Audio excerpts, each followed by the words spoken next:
Para comenzar, hablaremos de las ideologías del siglo XIX. Una ideología es un conjunto de ideas que caracterizan a un individuo, nación, movimiento, etc. Las principales ideologías son liberalismo, socialismo y anarquismo. El liberalismo es una ideología que tiene sus bases en el individualismo, libertad, igualdad y propiedad privada. Su causa principal es la Ilustración que trajo al mundo nuevas formas de ver la vida. Existen dos tipos, político y económico. La primera se refiere a la libertad del individuo, constituciones y división de poderes. Su principal representante es John Stuart Mill, con el utilitarismo. El económico dice que una nación será exitosa de acuerdo a sus capitales y nacionalización. Su principal representante es Adam Smith con su ley de la oferta y la demanda, David Ricardo con el principio del valor y Thomas Malthus con el de la población. El liberalismo fue tomado como base en la independencia de las 13 coronas y ayudó a que Estados Unidos se consolidara como nación. El socialismo nació en Inglaterra a fines del siglo XVIII y un principio del XIX, pocos años después de que comienza la revolución industrial para romper las bases y cimientos del capitalismo. Se define como la doctrina que busca una sociedad sin clases. Dice que todos los seres humanos deben vivir bien y felizmente. Para ellos se deben trabajar en el bien común. Los anarquistas eran partidarios de la abolición de la propiedad privada y su sustitución por una de tipo colectiva o comunitaria. Es decir, los medios de producción debían ser propiedad de toda la comunidad o de cooperativas de obreros. Incluso algunos de ellos, es el caso de Kropotkin, defendían la propiedad colectiva de los bienes de consumo y su distribución gratuita. Los anarquistas de fines del siglo XIX rechazaban cualquier tipo de autoridad política como alternativa al Estado, que pretendían destruir. Proponían nuevos modelos de sociedad. En segundo lugar, hablaremos del imperialismo. El imperialismo es un periodo comprendido entre 1875 y 1914, en donde las potencias centrales, Reino Unido, Francia, Alemania, Italia, Países Bajos, Bélgica, Estados Unidos y Japón ejercieron una expansión y dominio sobre regiones menos desarrolladas de la periferia. El dominio que ejercían podía ser total, que era un proceso llamado colonialismo, o podía ser parcial. Los motivos de la expresión eran claros. Los motivos económicos eran buscar materias primas baratas, manos de obras baratas y mercados donde colocar el excedente de producción de bienes y capitales. El motivo social fue que precisaban colonias para poblar con su excedente de población. El motivo político fue que querían poder y prestigio internacional y zonas estratégicas de control. Esto hizo que hubiera una competencia entre las potencias y así se formó el sistema de la alianza.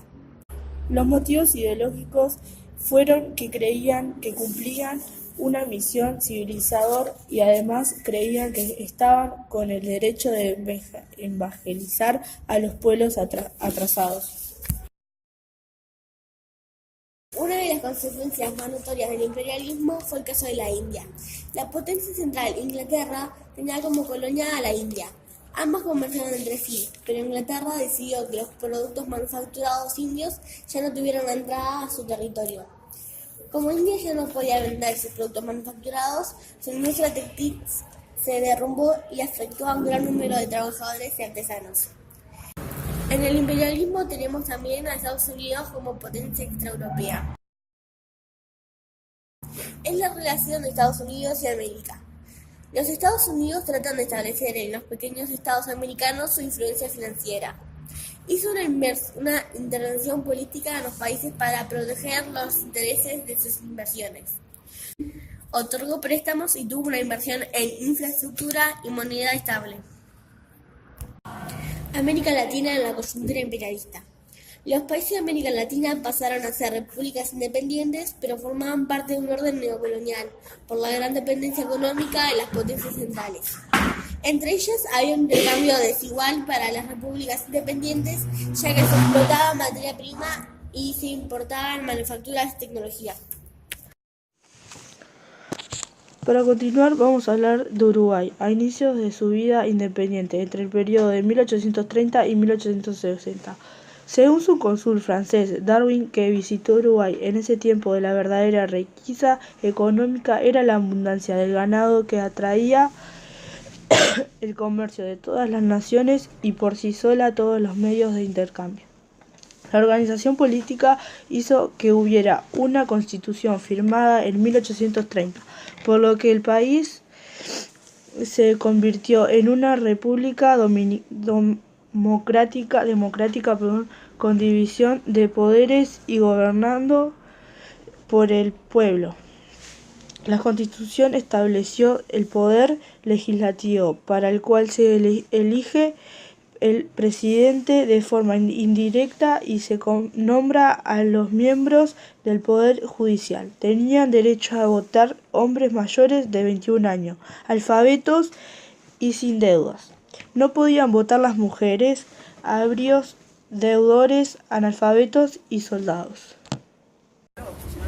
Desde 1839 a 1851 hubo un conflicto entre blancos y colorados, con intervención extranjera, Argentina, Brasil, Francia e Inglaterra, al cual se le llamó Guerra Grande.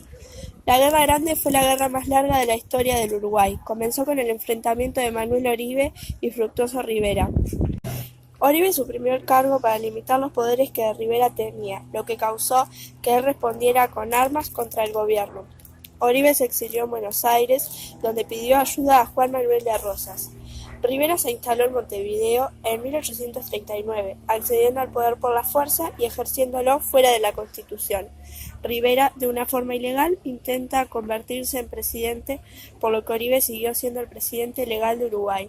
Así iniciado el conflicto, se convirtió en guerra civil. Este se convertiría en algo más complejo, ya que los conflictos no serían solamente internos, sino que rioplatenses e internacionales.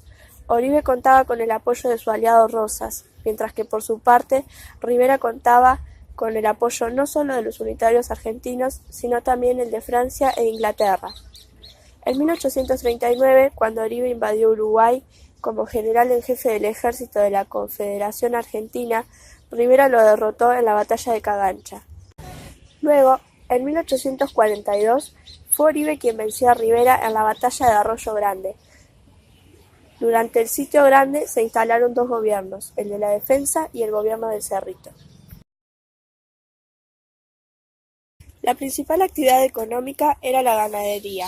Habían grandes corrales para el ganado, del cual tenían 6 o 7 mil cabezas.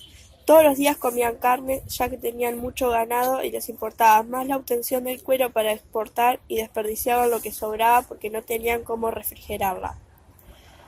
Tenía límites naturales e indefinición de la propiedad, con pocos peones. La mano de obra no era especializada y la mayoría de las veces no cobraban salarios. El vacuno no tenía raza. Era orejano, sin marcas, y el ovino era casi inexistente. También había inexistencia de inversión en tecnología. El propietario era ausentista, pues vivía en la ciudad y el caudillo tomaba la estancia como centro de poder.